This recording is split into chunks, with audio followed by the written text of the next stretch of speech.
žil jeden Asyšek, ktorý sa nadžgaval kukískami. A žral, až kým nezažral aj obal. A dni plynuli,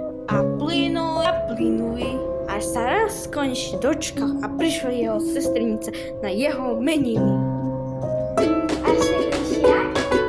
Čo sa ti stalo? Preber sa, haló, nestrichmaj to, však máš meniny. Nestrichmaj, haló, nestrichmaj, však máš meniny máš stále. A tak ho skúšala celý čas prebúdzať, až kým naraz